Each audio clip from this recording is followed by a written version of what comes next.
Then people start to rushing a little bit, so they run quickly. So from 23rd to the first to the ground floor is like a people's a little bit like a running kind of, and we don't even know we're inside the building. We inside the stairway. We don't even know what floor we were, so we didn't pay attention. We just rushed. So we just followed, and we even went to the basement. Then we found this wrong floor. Then we came back again. So when the first floor door opened, there's a policeman, still like a hurry up, but still telling you that means like be alert, don't run too fast because there's a water in there. I look around, see the elevator room, the place we're waiting for the elevator. Looks like all the elevator, the front, the door, they're closed, right? But you can say they're crooked. Crooked means like they're bent or something. And when the shaking to the tall building like that, you can say upper floor shake more, but bottom floor, they take all the pressure on, so you can see the marble things are falling down. I saw some kind of a little bit blood some over there, as it's a fresh blood still there, but it's not like a massive bleeding, just maybe like a 10, 20 drops kind of thing. Somebody may got a cut or something. And then I found like two police women, and they were crying. One is a white, one is a African American police lady, and they were crying. Then they cannot control, and pretty much everybody was running up. So when I came out, it was facing to the, I think, the Church Street area. So we crossed out the street, and we take a look at it. I look around back. My first impression is, oh my God, I lost my job because I'm a consultant there. Consultant does, the job is not guaranteed, which means it will take a while. I don't have an office to go back to make money.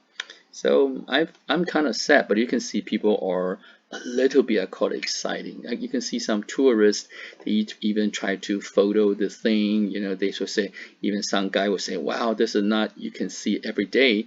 So he went, try to find the store to get the, those disposal camera. A little box used to be like a Fuji, and I don't know, he got it somewhere, and they take the picture of that, and was climbing on the, even the the mailbox kind of thing on top of it. So then you can say they're kind of exciting, but the police ask everybody out, but nobody want to leave. So I was standing across the street from there. Then suddenly I found a lot of people like waving. They're above the smoke, so you can see that's poor guy because they're above the smoke. We are under, so we got a chance to coming down, but they're above. I remember the one time they would say the crash is on the 82 to 83, but later on the news says a 90 something. Based on this picture, you can see I would think about it's about like 80 something. Okay. Then there's a window of the world is a restaurant. The company took us to dine there before just once. Okay, and I think a lot of people died in that area. And then you start to see the people waving. I can see some people looks like an Indian, um, people, and some maybe it's African American people. They waving or something like that. Then later on, you found people. Wow, little black spot, people coming down. Okay, it's pretty sad. Then I noticed that the one of the ashes is burning, totally burned. The size of the ashes is like, oh my God, like a bus. Not entire the bus. I would say maybe about 30, 40 centimeter thick, but the size length is like a bus this big. It's coming down. You can say it's a floating down gradually. That means that the whole piece of things is a material being burned. It's been burned, and it came down like this. Then I told myself, I gotta go, I gotta go.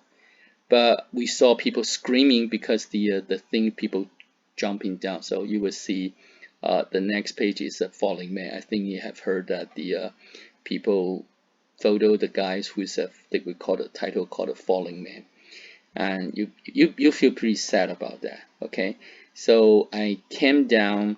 So then I said I gotta get out of there because I would imagine once the building fell down, it will hit another building and it will hit me. So I decided to move. I only moved like a 10 steps. Then I heard people screaming. My God. Then I heard the sound. It's like say, the when you have the uh, Chinese food, they give you the chopstick. That's a cheap made chopstick. So it sounds like, say, you have a 300 people, each person have like a 2 3 of a chopstick. You ask them to break it, then crunch crunch like a they break the chopstick. It sounds like that. It's like something crushed. It sounds like that. So it came like that. So then I went back to where I was, only like a 10 4, 5 10 meter length. I went back. Oh my God! Then I saw the other building, which was hit later, collapse. It's all the smoke and the dust coming down. So you can see it's obvious it's coming down directly straight down. It's not like a falling to an angle will hit another building. But you can find, my God, that everybody was rushing, say, "Oh, we gotta go, we gotta go." Then I'm trying to hide somewhere. So then I walk around for maybe about, I would say maybe about 80 meters something. I found there's a door in another building. I saw people there, so I asked them to open the door for me so I could come in, but they waved no, they don't want it.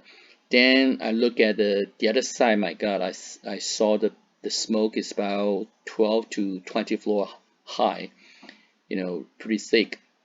And in front of me, about 50 meter, maybe 60 meter, there's three people, one man with a luggage, pretty much is dressed up, and the two lady, both white female.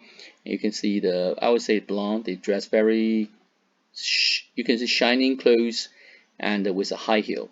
So they're running toward me. You can see those girls is wearing the high heel, running like a 100-meter dash kind of feeling. So they ran to me about, I would say about 30-meter far away, and they were covered by the snow. No, covered by the smoke. Okay, the dust.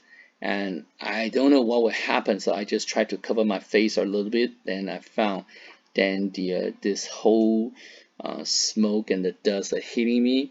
And I would say the biggest, the dust you can feel, maybe it's around, the pencil has a so the eraser on the top, the small one is like your panties tip, like that. Then other than that, it's all very small dust kind of thing. They hit it on your face, you feel like not really hurt, but you can feel it. Okay, so then once it's clear a little bit, so I try to run away. Okay, so that is about what happened when I was down there. That's the first section.